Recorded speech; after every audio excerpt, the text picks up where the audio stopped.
Bonjour et bienvenue dans Citizen Vox, le média qui questionne la valeur du vivant dans les villes.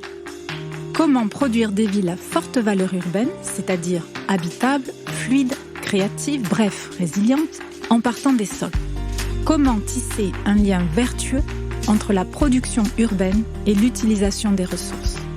Je suis Fanny Hervera et avec mes invités, j'explore ce vaste sujet sous toutes ses formes. C'est parti!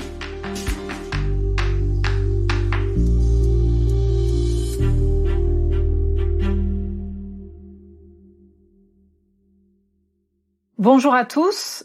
Alors aujourd'hui, on s'intéresse à la manière dont les concepteurs des projets urbains intègrent l'enjeu de préservation des ressources, qu'elles soient patrimoniales ou naturelles. Pour en parler, j'ai le plaisir de recevoir le cofondateur de l'agence Enya Architectes, Brice Piechasik. Bonjour Brice. Bonjour Fanny. Je suis enchantée de discuter un petit peu avec vous autour de ces sujets. Merci d'avoir accepté cet échange. Merci.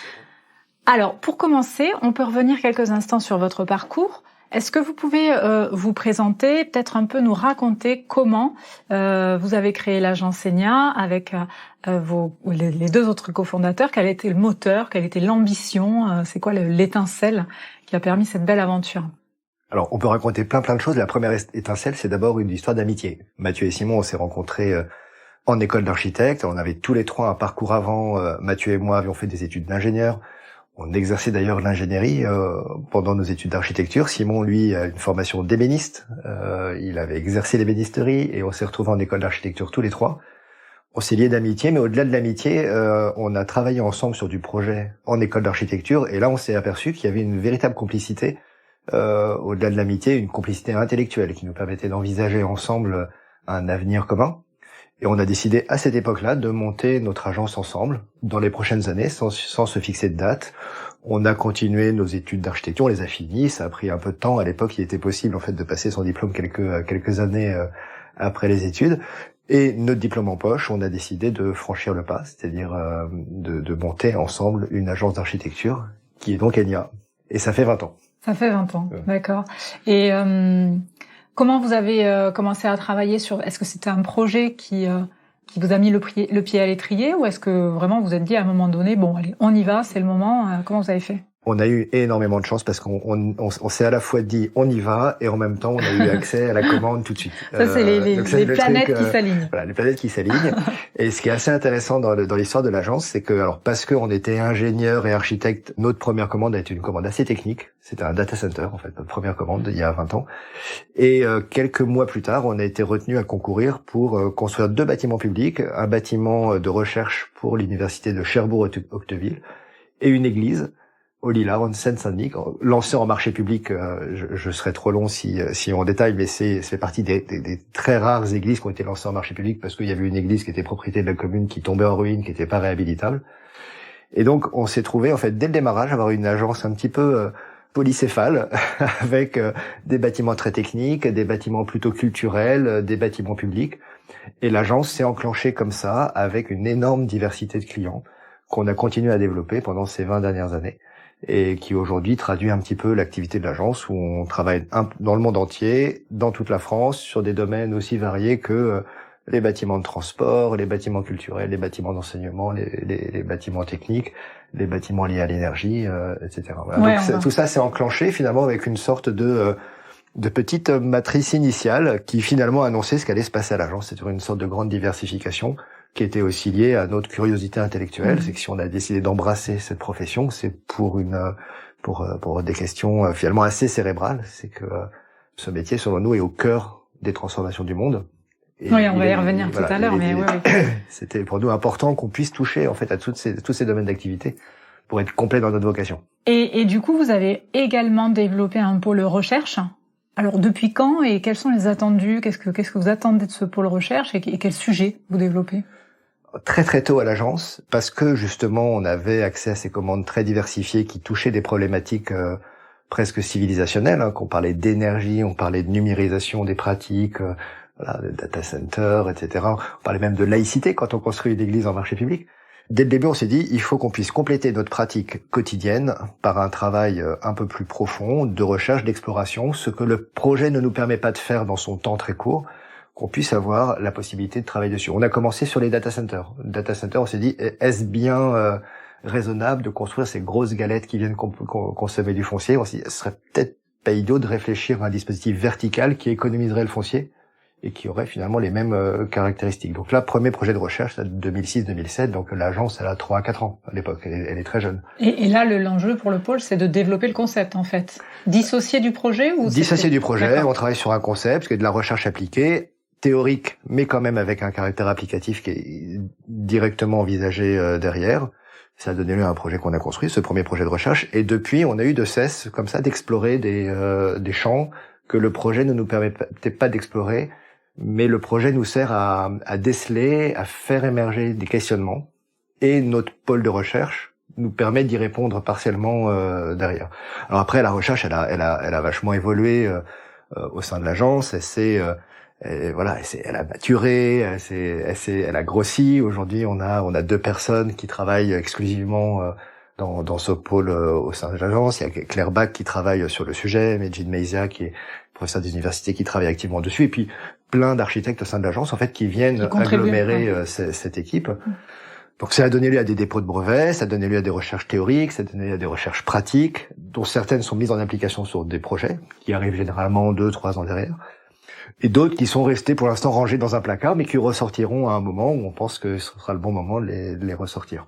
Le sujet d'actualité là, le plus actuel, c'est quoi du pôle? Le sujet le plus actif en ce moment, c'est une question de métrique de carbone pour imaginer les scénarios du futur du quartier de la Défense et voir quel va être finalement l'impact carbone du scénario qui sera choisi ou qui sera pas choisi pour le développement du quartier de la Défense, et regarder si finalement ce quartier va pouvoir répondre aux promesses qui sont faites d'un nouveau quartier post-carbone vert. Donc tout ça, c'est pas mal de maths, pas mal de sciences, pour regarder finalement quel est l'impact de la restructuration d'une tour, quel est l'impact de la construction d'une nouvelle tour, quel est l'impact du changement d'usage. Donc c'est une modélisation d'un logiciel c'est une modélisation, de data, c'est un outil qui nous permet de scénariser le futur de la Défense, donc à échéance 10-20 ans, et regarder quel est l'impact carbone de ces transformations. On a 3 sujets de recherche majeurs. Il y a un premier sujet qui concerne ces questions de métrique, sur l'objectivation. C'est qu'en fait, on vit dans un monde, et en particulier en France, où en fait ce sont les normes qui nous dirigent beaucoup, et les normes nous donnent beaucoup des obligations de moyens.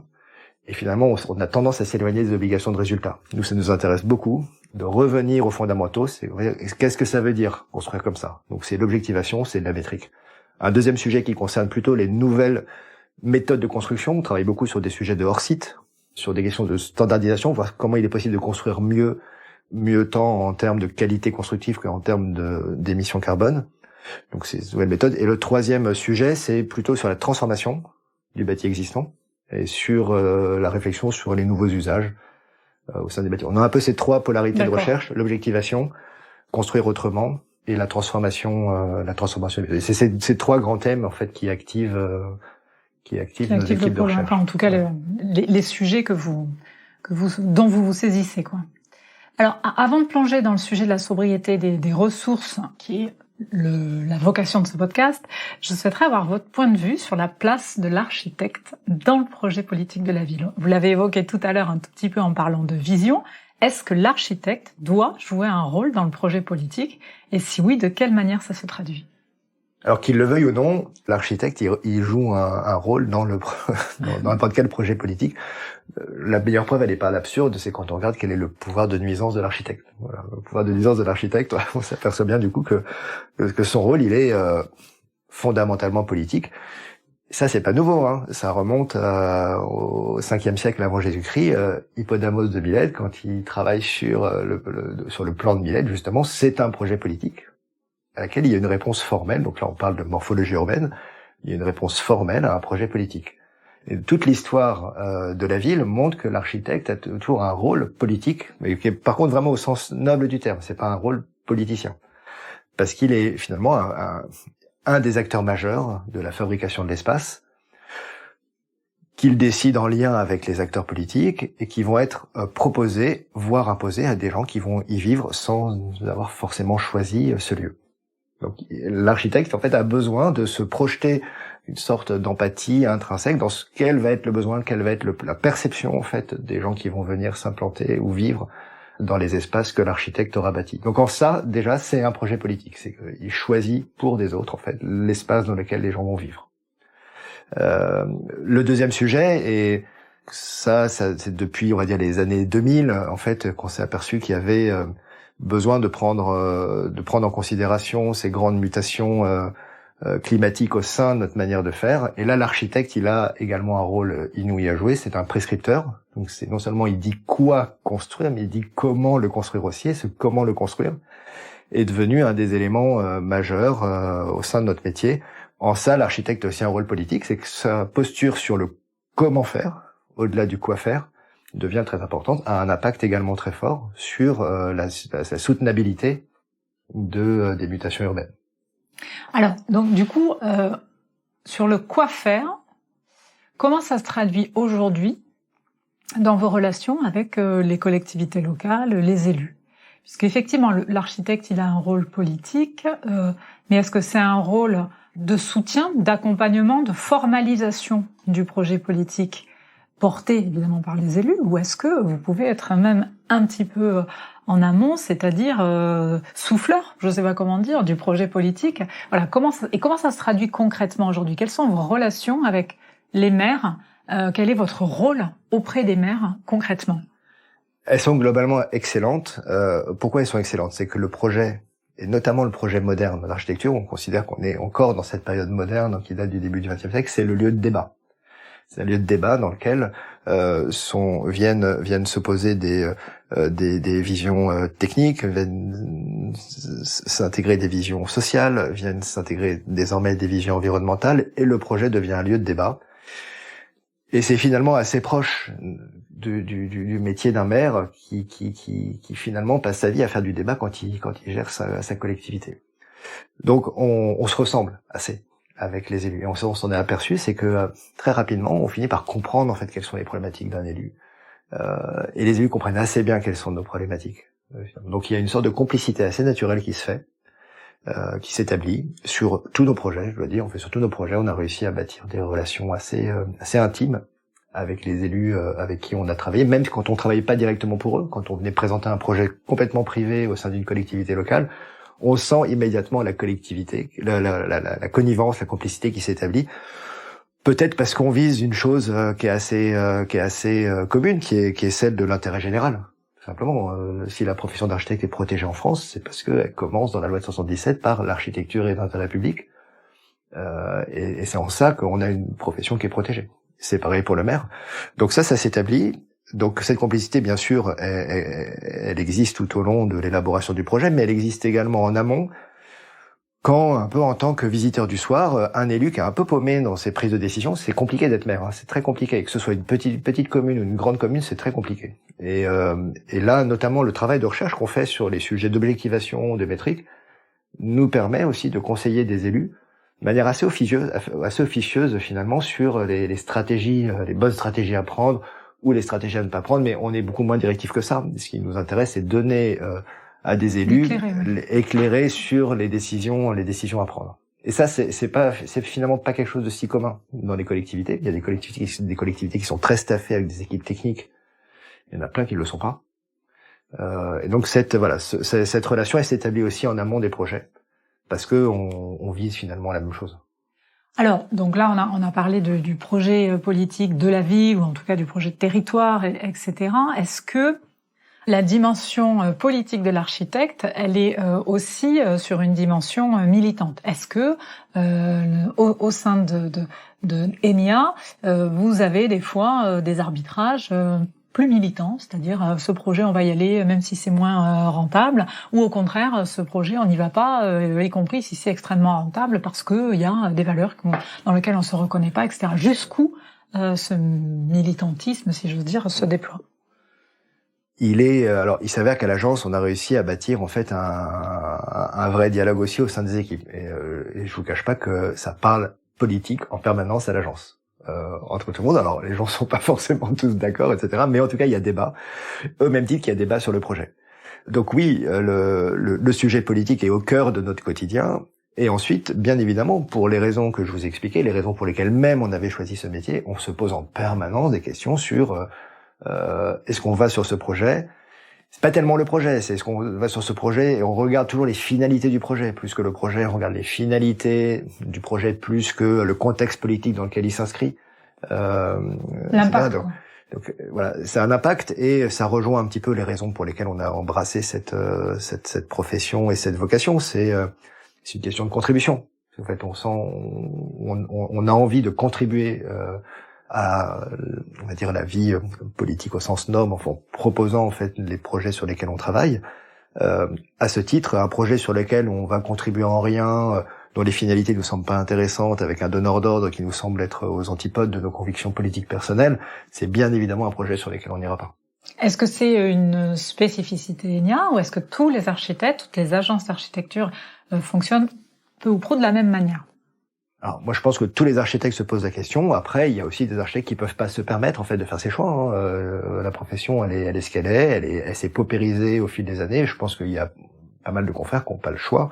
On a la chance de pouvoir choisir les projets sur lesquels on travaille et de les faire avec pour pouvoir les mener avec enthousiasme.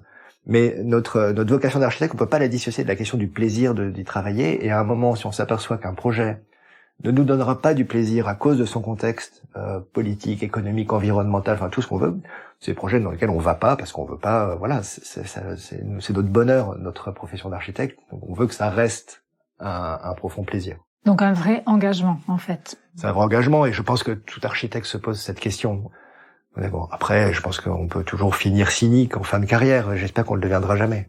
Mais, On va donc essayer d'aborder un peu la question de la sobriété foncière. Quand on parle de sobriété foncière, on est évidemment obligé d'aborder la question de la densité. Cette question, elle est compliquée, elle est délicate, elle suscite de nombreuses réticences à la fois de la part des élus, mais aussi des citoyens. Comment vous appréhendez cette question ? Est-ce qu'il y a des clés un petit peu de réussite pour réaliser de la densité urbaine ? Est-ce que vous pouvez nous illustrer ça par quelques peut-être projets que vous avez menés ? Cette question de la densité, c'est toujours important de resituer la période dans laquelle on est à l'aune de l'histoire de la discipline. C'est que depuis la fin du 19e, avec l'apparition des cités-jardins, puis le mouvement moderne avec la ville qui finalement n'occupe plus le sol, libère le sol. Ça fait bientôt un siècle qu'on travaille sur la question de la dédensification de l'urbain et le plaisir finalement de s'éloigner les uns des autres. Donc c'est quand même très ancré. Enfin, tous nos lotissements se sont construits finalement à la lumière de ces théories sur la ville qui se distend et qui permet de procurer le bonheur individuel plutôt que laisser les gens s'entasser les uns sur les autres. Ça va prendre du temps pour rendre la densité désirable. Qu'il faut vraiment fabriquer un nouveau modèle qui permette d'être suffisamment attirant parce qu'on ne réussira pas à densifier la ville au forceps. Voilà. Ça posera d'énormes problèmes pour le coup politique. Donc il va falloir prendre du temps. On a là-dessus, nous architectes, une grande responsabilité parce qu'on se doit de trouver les modèles qui soient adaptés et de trouver une méthode pour les communiquer pour que les gens puissent se projeter dans une ville désirable, dense. C'est génial pour nous architectes urbanistes parce que ça veut dire que par le projet, on va réussir à convaincre, et là plus un client à maître d'ouvrage, mais à convaincre la population qu'il est possible de vivre dans un nouveau modèle de ville qui est la ville telle qu'elle est aujourd'hui, redensifiée. Il y a à ce titre une très belle exposition qui est pas exactement sur ce sujet-là, mais qui est à l'Arsenal en ce moment sur la question qui s'appelle énergie légère, qui a été dont le commissaire est Raphaël Ménard, qui est le président d'AREP, et qui propose des visions de ce que pourrait être la ville demain sobre. Et l'AREP a développé aussi une vision sur justement le seuil de densité. Enfin, en tout cas, AREP est très en avance sur ces questions-là. Et ce qui est intéressant, c'est de voir comment le projet architectural peut devenir finalement un facteur ou un média de désirabilité de la ville, pour que les gens puissent se projeter dans ce que pourrait être la ville demain. Et la ville dense, c'est pas forcément une ville engluée dans les fumées, dans le bruit des voisins, etc. C'est pas forcément ça. C'est aussi un sujet d'architecture dans lequel la place de l'individu pourrait continuer à exister, mais avec des champs de collectif, finalement, dans la fabrication de la ville, qui puissent être choisis par chacun. Donc je pense que la ville dense, elle a cette capacité de pouvoir proposer une multitude de situations dans la relation d'un individu à l'autre, ce que ne permet pas finalement la ville distendue. La ville distendue, vous êtes tout seul dans votre pavillon, dans votre jardin, vous êtes tout seul. Et en fait, la relation que vous avez avec votre voisin, c'est par-dessus la tuya ou dire oh, est-ce que tu peux me prêter ton taille-haie. Mais c'est juste ça, le collectif. La ville dense, si elle permet de conserver la sphère individuelle, mais permet de proposer aussi des situations collectives, petite échelle, moyenne échelle et grande échelle à la taille de la ville, elle peut proposer finalement quelque chose que ne propose pas la ville dense traditionnelle, celle d'Haussmann ou celle du 19e, et que ne propose pas non plus la ville distendue des post-années 60. Donc si la ville dense permet de proposer quelque chose de neuf, que les différents modèles de l'histoire n'ont jamais réussi à proposer, là on tient quelque chose, c'est qu'en fait tout d'un coup, on a une nouvelle projection possible sur cette ville dense, qui permet tout simplement d'imaginer un avenir radieux sur cette ville densifiée. Mais comment ça se traduit? J'ai du mal à me projeter. Très concrète, on construit une petite opération de logement à Bagnolet, là, dont le chantier va démarrer dans quelques semaines.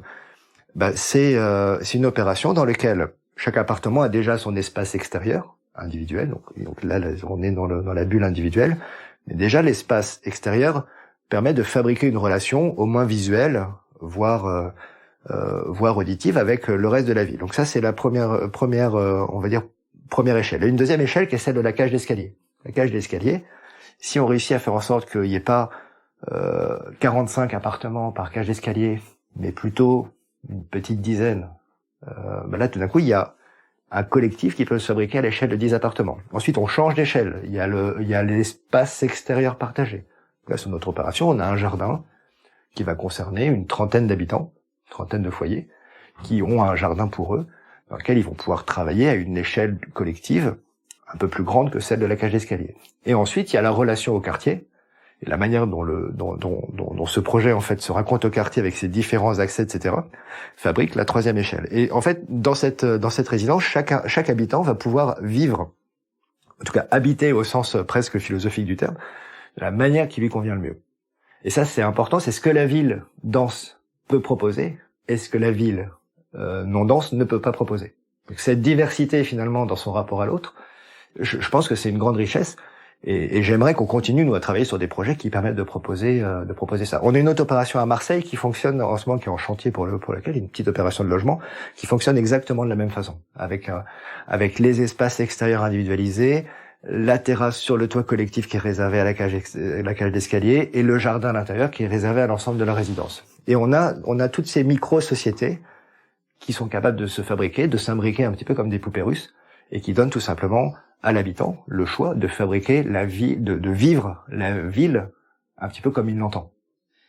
Effectivement. Est-ce que la structure, j'arrive pas très bien à me projeter, parce qu'est-ce que la structure, la manière dont on conçoit l'espace et le vide et le plein, etc., peut influencer les comportements humains? Le logement jusqu'à présent et le pavillon en est certainement l'emblème. C'est un refuge, en fait. C'est un refuge pour les gens, c'est l'intime. C'est justement l'endroit où on n'a pas envie d'être vu, où on peut se détendre complètement, être en sécurité. Enfin, il me semble que c'est ces valeurs-là qui sont portées dans le logement aujourd'hui, et que du coup, la densité aujourd'hui, quelle que soit la forme qu'elle puisse prendre, elle est subie. En tout cas, quelqu'un qui a le choix va forcément aller se cacher dans son logement intime pour pouvoir être détendu le plus possible.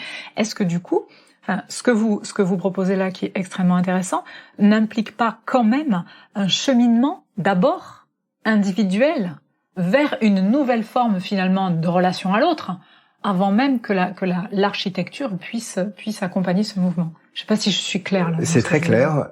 C'est vrai que ça fait à peu près 30 ans qu'on vit dans une ère, en fait, qui est celle de l'individualisation à tout prix, en fait, où les gens, en fait, ont besoin, en fait, de réfléchir à leur bien-être à eux d'abord. Et en fait, il suffit de regarder n'importe quelle pub qui raconte connais-toi toi-même, sois toi-même, tout ça, en fait, tend à tendre vers une vision extrêmement individuelle voire individualiste de la ville. Pour autant, je suis absolument persuadé que des dispositions architecturales permettent de fabriquer une nouvelle forme de lien social. Un exemple très très simple, l'opération qu'on fait à Marseille en ce moment.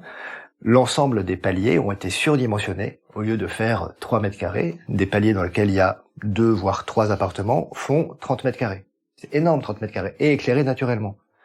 Tout d'un coup, en fait, on propose un espace dans lequel, naturellement, les gens vont avoir envie de s'y poser, de discuter, voire de s'engueuler. Mais c'est pas grave. Et en fait, il y a un espace qui existe, en fait, qui permet la relation. Et l'homme est un animal social. Donc, à partir du moment où ces espaces existent et sont proposés, le lien se fabrique. L'opération, de la même façon qu'on va construire à Bagnolet, nous avons décidé que l'accès à cette résidence, ce sera un accès unique. Que ce soit pour accéder aux maisons individuelles, au logement social ou au duplex avec terrasse, on accède dans l'espace par un accès unique. Et donc tout le monde est obligé de se croiser. Donc donc c'est-à-dire que les gens vont être mis en condition, grâce à l'architecture, de se rencontrer et d'échanger. Ils le veulent ou pas, c'est pas grave. Ce qui est important, justement, c'est de pouvoir proposer des logements dans lesquels les gens vont pouvoir continuer à vivre tout seuls s'ils ont envie de ne pas discuter avec les gens. Par contre, je pense qu'on est coupable, nous architectes, nous programmistes et nous maîtres d'ouvrage, on va dire nous constructeurs au sens très large, si on ne propose pas les endroits dans lesquels les gens sont capables de s'élever. Est-ce que vous avez mis en place des moyens pour mesurer un peu justement l'impact de ce que vous proposez là? C'est très très très difficile. Donc c'est bien sûr complètement empirique tout ce que je raconte. Par contre, c'est évidemment une grille de lecture et d'analyse des projets qu'on réalise. D'accord. Donc en plus d'être un politique, en plus d'être militant, l'architecte crée une forme de réalité. Alors ça, c'est effectivement, c'est si nos projets se cantonnaient à des images et à des plans, ce serait un peu triste. Heureusement, on finit par construire les bâtiments qu'on dessine, et donc on fabrique une réalité, on fabrique un univers, qu'on le veuille ou non, en fait. On fabrique un univers. Donc je pense que c'est très important, et je pense que c'est quelque chose qui a bien diffusé au sein de notre agence, au sein de notre équipe, c'est que tout le monde a conscience que ce qu'on fait est pas neutre. En fait, va avoir une influence sur la manière dont les gens se comportent. C'est vrai pour le logement, mais c'est également vrai pour un lieu de travail. Un lieu de travail, en fait, je pense qu'un architecte est capable de fabriquer un lieu dans lequel l'ambiance sociale pourra être plus propice au rassemblement, à la vie informelle de l'entreprise, et en même temps, un architecte qui se plante un petit peu sur son projet peut fabriquer des situations sociales un petit peu délétères. Nous-mêmes, on a fait des erreurs au début de l'agence. On a construit il y a bientôt 20 ans, en fait, des bâtiments de bureaux dans lesquels on aurait pu mieux faire sur les espaces collectifs de rencontres, sur la manière de percevoir son lieu de travail, etc. Et ça a été un de nos sujets de recherche à l'agence, d'ailleurs, dans les années 2010-2012. C'est de réfléchir, en fait, à un système de mobilier qui permettrait aux utilisateurs d'un immeuble de bureau de se sentir plus à l'aise, de pouvoir maîtriser plus aisément ses conditions de confort, le son, la lumière, la température. On le fait tous dans notre voiture, on le fait tous dans l'avion, on le fait tous dans le train. Et par contre, quand on est au bureau, en fait, c'est Gérard, le chef des moyens généraux, qui décide s'il fera 19 degrés, 20 degrés. C'est un truc assez bizarre.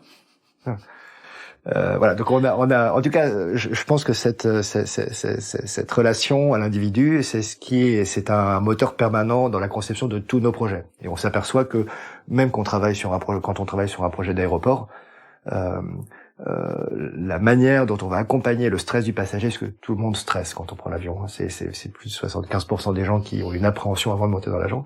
Et en fait, qu'est-ce qu'on fait de ce stress? On pense qu'on a une responsabilité, c'est de travailler sur un type d'espace qui va rendre les gens un peu plus détendus avant de monter dans l'agence. C'est un peu un cadeau qu'on fait, et je pense que c'est ce qui fait la beauté de ce métier d'architecte. Oui, donc vous intégrez toutes les notions d'usage désormais, en tout cas de maîtrise d'usage, tout ce qui se développe aujourd'hui autour on revient quand même aux besoins réels des gens, à leurs usages réels, à leur mode de vie, et on essaie quand même de transformer un peu les choses par rapport à ça, à partir de ça en tout cas.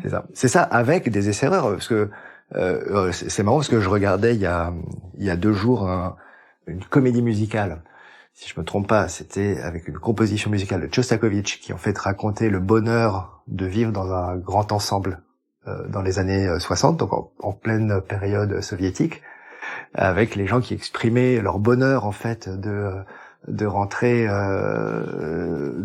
dans ces magnifiques appartements, etc. Donc, il a globalement pas été en fait un succès si on regarde tout ça sur le temps long. Donc on va faire des erreurs, ça on sait, mais ça c'est l'histoire de la ville. On a fait des erreurs de l'humain, voilà. De l'être humain, de manière générale. Ok, merci beaucoup. Alors on va peut-être effectivement essayer de voir comment vous mettez en place dans vos modes de produire, dans vos conceptions, dans vos concepts, la question de la préservation des ressources. Donc, il faut répondre aux besoins de la vie en matière de logement, en matière d'activité, de logistique, de numérique. Et maintenant, on a ce défi majeur de faire tout ça tout en préservant des ressources, que ce soit du sol ou des ressources patrimoniales comme le bâti. Est-ce que vous pouvez nous raconter un peu à travers des projets, alors par exemple sur cette question de réversibilité du bâti, peut-être pour commencer, comment vous vous y prenez pour intégrer toutes ces logiques et par rapport à cette complexification du projet urbain, comment vous en sortez, quoi? Quelles solutions vous pouvez trouver? Je ne sais pas si on s'en sort. Ce qui est sûr, c'est que quand on parle de fabrication de la ville, on a besoin, pour fabriquer une ville, ou pour la transformer, de deux ressources. On a besoin de là où on fait, et de avec quoi on fait. Donc là où on fait, c'est le foncier, ou le bâti existant. Là, c'est là où on fait. Et avec quoi on fait, c'est quels matériaux on utilise et quelles ressources on va l'épuiser pour construire. Donc c'est les deux aspects qu'il est toujours intellectuellement intéressant en fait de séparer, parce que c'est deux problématiques qui n'ont rien à voir en fait. On parle pas des mêmes temporalités, on parle pas des mêmes sujets. Donc le premier sujet sur là où on fait, il y a un sujet foncier, économie de foncier, et il y a un sujet comment est-ce qu'on fait pour réutiliser un bâtiment existant. Donc on s'est aperçu que des bâtiments existants, il y avait des bâtiments qui étaient faciles à transformer et d'autres qui étaient très difficiles à transformer. Donc sur ce sujet-là, on s'est interrogé il y a longtemps maintenant, ça fait, 7 ans, 8 ans, sur la manière de concevoir pour pouvoir permettre aux générations futures d'intervenir sur nos bâtiments, qui ne seront peut-être pas encore des ruines, pour les transformer aisément. C'est une sorte de cadeau qu'on se propose de faire sur le temps long. Le temps long, c'est qu'on parle des plus de 50 ans, voire le siècle. Et voilà, c'est que demain, comment la société va pouvoir s'emparer de ce qui pourrait être une ressource et pas un handicap. Donc je reviendrai dessus, mais c'est un sujet sur lequel on a commencé à travailler il y a un bout de temps maintenant. Le deuxième sujet, qui est sur la question de la ressource, nous avons choisi, c'est complètement assumé à l'agence, de travailler sous l'angle du carbone sur la question de la ressource pour mesurer avec précision l'impact carbone de ce qu'on construit dans la partie acte de construire. On a pour cela développé un certain nombre d'outils, hein, et là ça concerne vraiment la pratique quotidienne de l'architecture, hein. Tous les logiciels Revit à l'agence ont leur icône calcul de bilan carbone instantané qui permet à l'ensemble des architectes à l'agence de pouvoir mesurer, de comparer des solutions constructives, pour voir quelle est la solution la moins carbonée. Donc ça c'est d'ailleurs très très concrète, on mesure ce qu'on fait désormais sur la question de la ressource. Et si je reviens sur la question de là où on fait sur la transformabilité, donc les bâtiments aujourd'hui qu'on développe, on se force dès le démarrage à s'assurer que les bâtiments soient transformables. Ça concerne autant les bâtiments de logement qu'on fait que les bâtiments industriels ou les bâtiments tertiaires. C'est imaginer quelle sera leur vie dans 50 ans, 100 ans. Donc c'est le cycle de vie, ouais. Donc c'est un cycle de vie qui est allongé parce que ça correspond, quand on parle de 100 ans, en fait, on est déjà plus dans les grilles d'analyse de cycle de vie. Donc c'est plutôt l'étape d'après. D'ailleurs c'est pas pris en considération par une quelconque norme.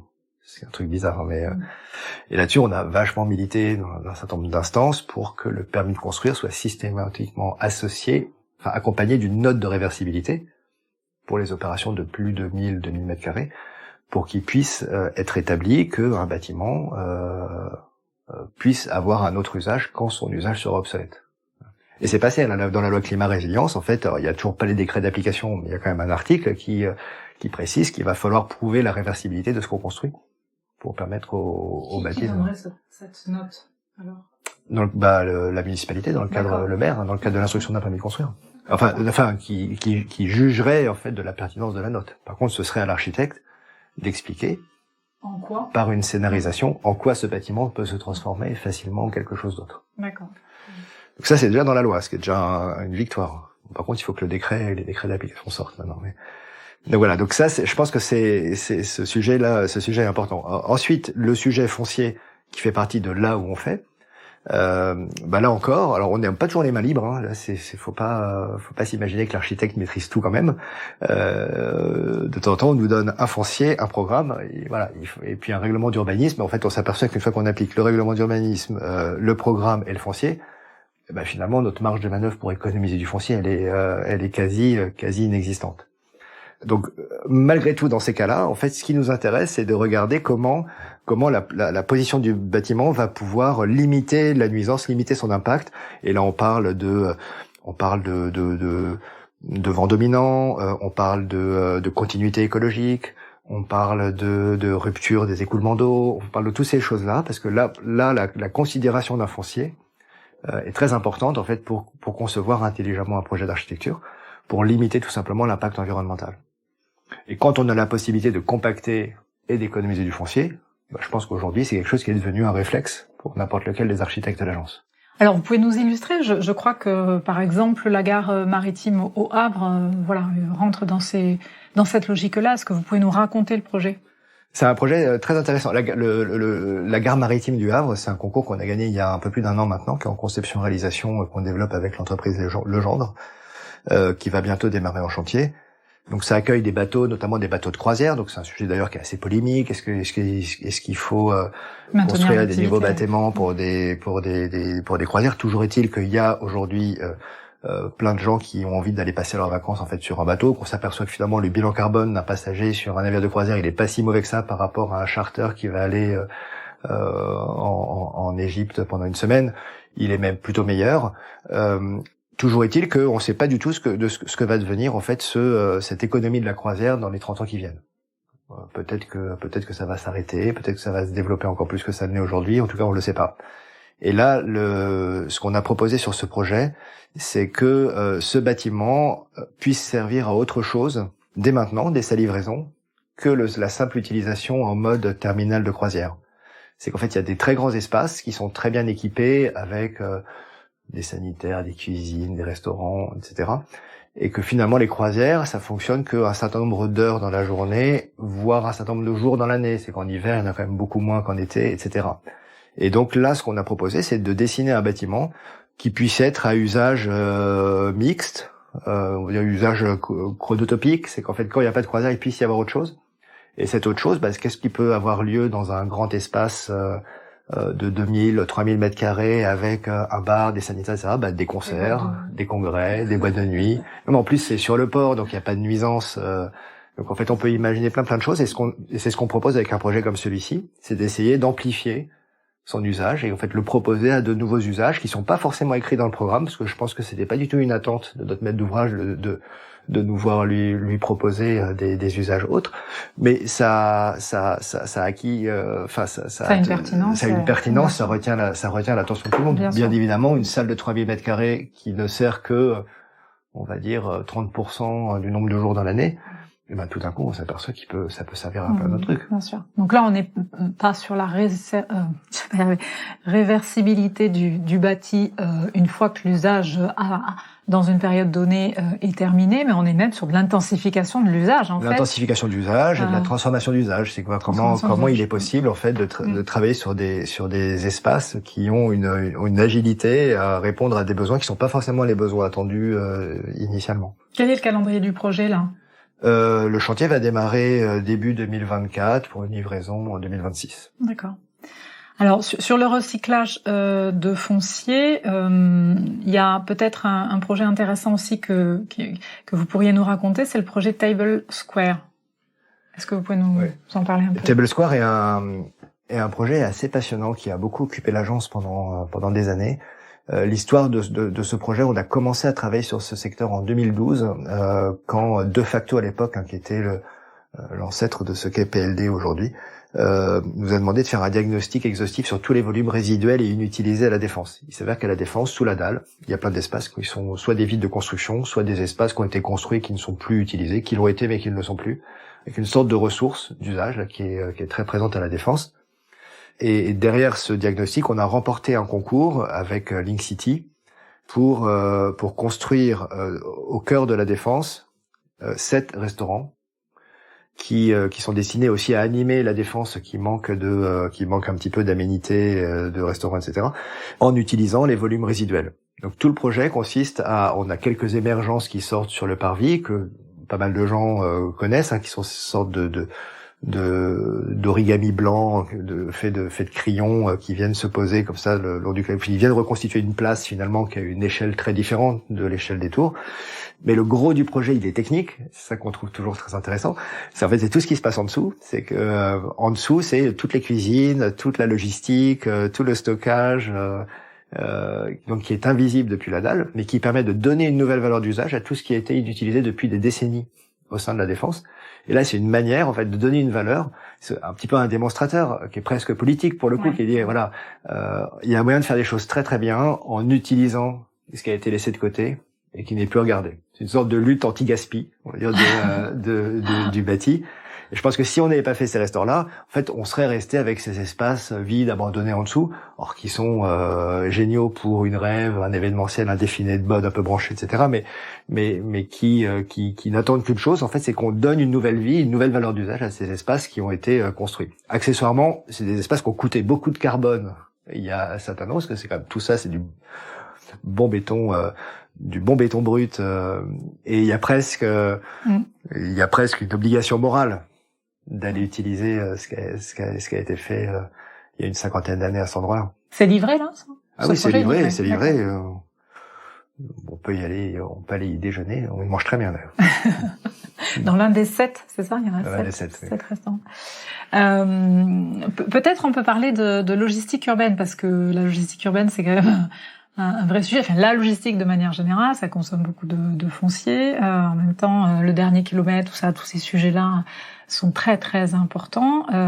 Et je crois que vous avez développé un projet autour de ces sujets. Est-ce que vous pouvez nous raconter? Alors, on a développé un projet. Alors, c'est un Inventons la métropole du Grand Paris qu'on a remporté en 2019.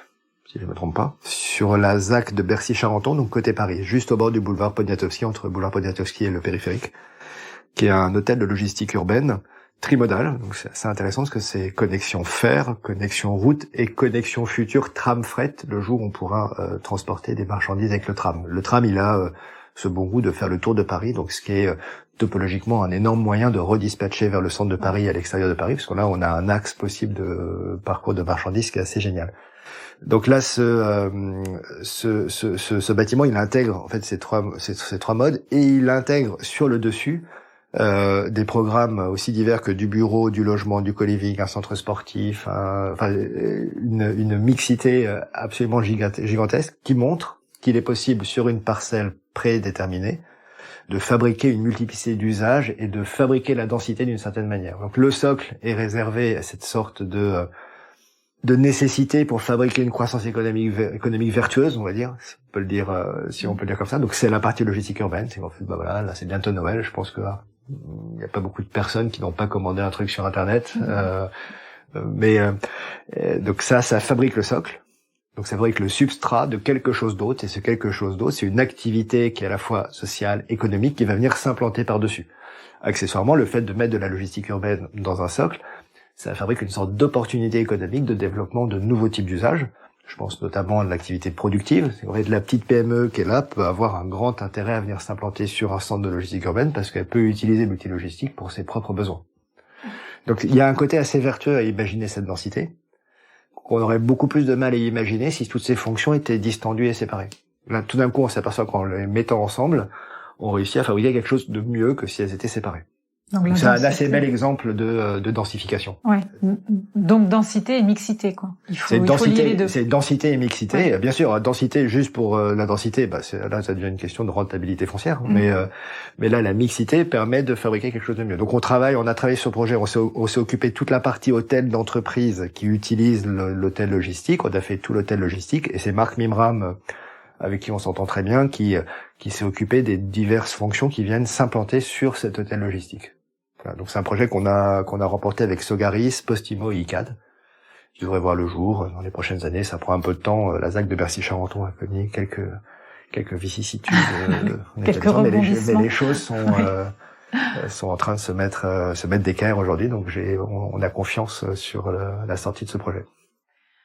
Vous travaillez aussi à l'international. On en a parlé en tout début de podcast.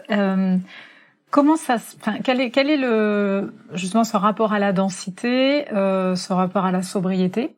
Comment ça se passe à l'étranger, au niveau international? Est-ce qu'il faut activer d'autres leviers ou pour le coup c'est aussi mondialisé? Voilà. Alors c'est une question compliquée parce que déjà le monde, il y a plein de mondes différents. Ce qui est, en tout cas, l'activité en dehors de nos frontières, c'est toujours pour les mêmes raisons, de curiosité intellectuelle, je pense. Dès le début de l'agence, on s'est mis à travailler en dehors de nos frontières, où on a été confronté à des cultures qui étaient très différentes des nôtres, avec des méthodes qui étaient très différentes des nôtres, et des attentes sociales, politiques qui étaient très différentes des nôtres aussi. Donc c'est une gymnastique intellectuelle qui est assez exceptionnel, je dois dire, de travailler à l'étranger. J'aurais peut-être deux exemples, les exemples les plus criants. L'exemple de l'Inde, par exemple, donc un pays dans lequel on travaille depuis bientôt une dizaine d'années. On a une équipe même qui est installée à Delhi. On a été confronté à travailler sur de nombreux projets, essentiellement dans le domaine du transport, c'est métro, gare ferroviaire, etc. Et là, on s'est aperçu des erreurs qu'on pouvait faire avec nos méthodes occidentales en termes de conception, quand dans la relation notamment avec l'informalité de l'usage de l'espace public. On a fait des premiers projets en Inde, on a fait quelques erreurs où on s'est mis en fait à bloquer un peu les espaces informels simplement par l'implantation de nos bâtiments. Et en fait ça marche pas. En fait, il faut qu'on donne la possibilité, il y a toujours une zone tampon quand on construit en Inde entre l'espace public, l'espace de la rue et l'espace du bâtiment pour que puisse se mettre en place l'informalité. Si on le fait pas, l'informalité se met en place de toute façon. Donc soit elle vient empiéter sur le bâtiment, soit sur la rue, mais de toute façon en fait elle finit par s'implanter. Donc ça pose des énormes problèmes d'usage tout simplement si on ne prend pas garde. Donc ça, c'était un exemple assez intéressant, mais peut-être dire un petit mot sur le sujet, notamment de la logistique urbaine en Inde. C'est un des projets de recherche à l'agence quand on a travaillé en Inde, c'est de savoir est-ce que il y aurait un moyen d'appliquer les outils de logistique urbaine qu'on développe dans nos sociétés occidentales, dans des pays comme l'Inde. Pour une raison très simple, c'est qu'aujourd'hui, il y a une telle pollution dans les grandes métropoles indiennes, notamment New Delhi, que ça devient un vrai sujet de santé publique. Il y a l'espérance de vie est en train de baisser à Delhi, notamment pour des questions de pollution. C'est quand même très très préoccupant. Et notamment à cause de la circulation des véhicules liés aux livraisons. Donc on s'est dit, est-ce qu'il n'y a pas un type d'outil ou un type d'infrastructure spécifique de logistique urbaine à imaginer pour l'Inde, pour pouvoir améliorer globalement ces émissions de gaz d'échappement, tout simplement, en Inde, donc minimiser le parcours marchandises entre les zones commerciales. Donc là, Claire Bach à l'agence a travaillé pendant plusieurs mois sur le sujet. On a été bien sûr très aidés par nos équipes indiennes sur place qui sont allées faire du sondage auprès des commerçants pour voir s'il n'existait pas un nouveau modèle de logistique urbaine. Ça a donné lieu au développement de 2 projets types qui pourraient être les projets de logistique urbaine, d'hôtels de logistique urbaine adaptés au contexte indien, pour les implanter et pour profiter de ces nouvelles polarités de flux de marchandises, profiter de ça pour créer en fait un nouveau type d'économie également. Voilà. Alors ce qui est très intéressant, c'est que cette démarche-là, on a commencé à développer cette démarche sur la base de notre connaissance française, voire parisienne du sujet de la logistique urbaine. Très rapidement, on s'est aperçu aussi que là, on venait toucher à des problématiques sociologiques, de structure sociale très importantes. C'est qu'à partir du moment où on rationalise la logistique urbaine, il y a toute une partie de la population qui, depuis des décennies, vit grâce au transport du sac de riz de telle partie à telle partie, en fait, qu'on transformait intégralement, et que ça posait de nouvelles problématiques. Donc ça nous a poussé, en fait, à réinterroger nos modèles pour les adapter à un contexte culturel, sociologique, qu'on a besoin de maîtriser pour venir convenablement faire notre métier dans ces pays-là. C'est intéressant. Alors, c'est en ça, pour revenir à votre première question, c'est en ça qu'on a un métier très politique. C'est ça, oui.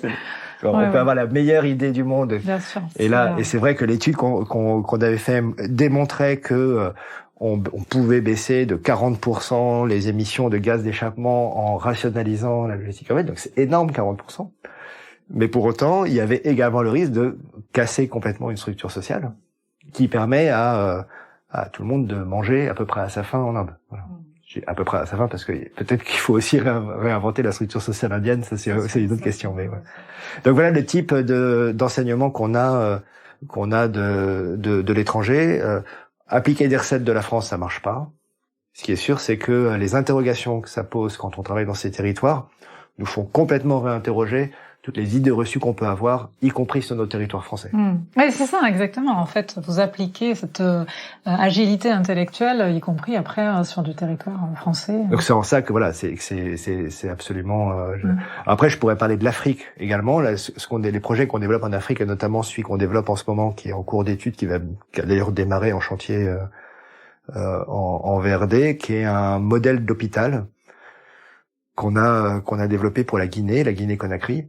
Donc ça aussi, c'est issu d'un projet de recherche qu'on avait développé il y a quelques années et qui a donné lieu à ce projet très concret, qui est un hôpital modulaire qui est en mesure de s'adapter aux évolutions démographiques qui sont extrêmement rapides en Afrique et s'adapter également aux problématiques de santé publique qui changent également très très vite en Afrique.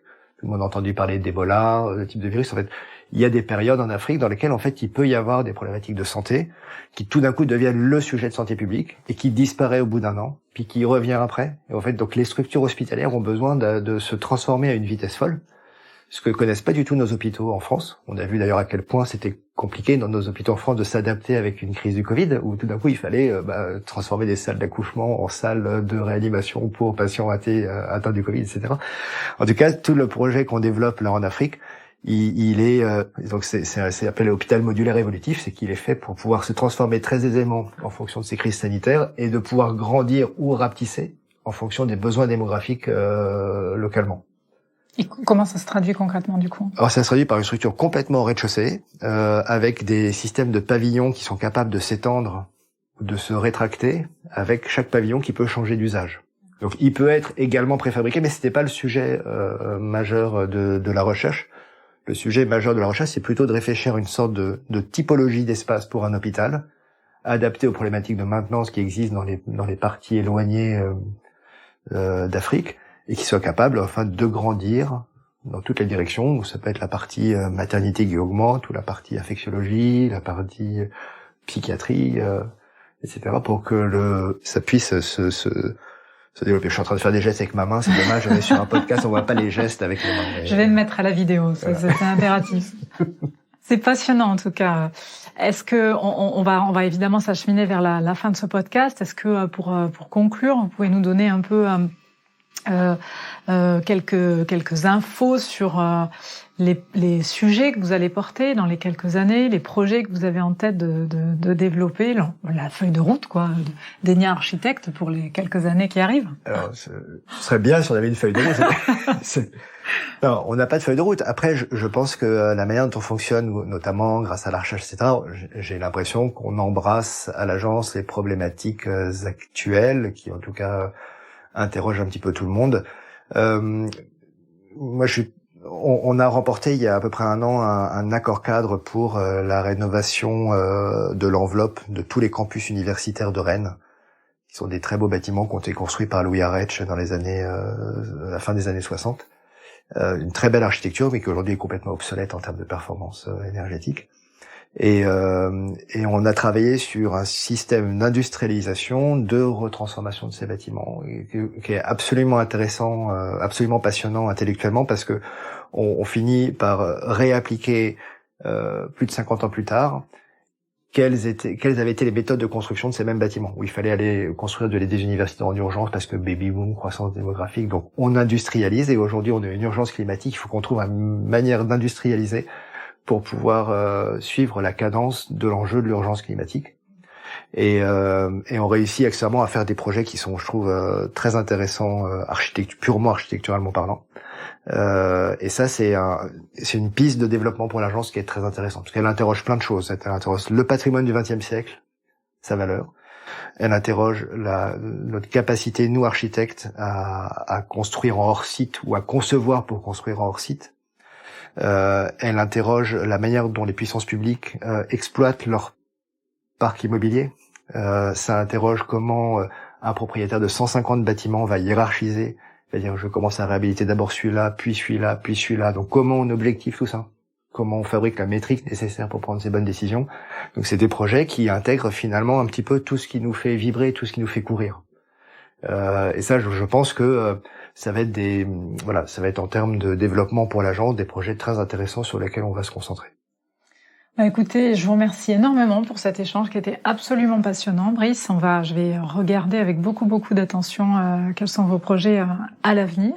Et j'espère avoir le plaisir de vous réinterviewer au cours de projets innovants que vous porterez. Merci Brice. Fanny, c'est un plaisir. À très bientôt.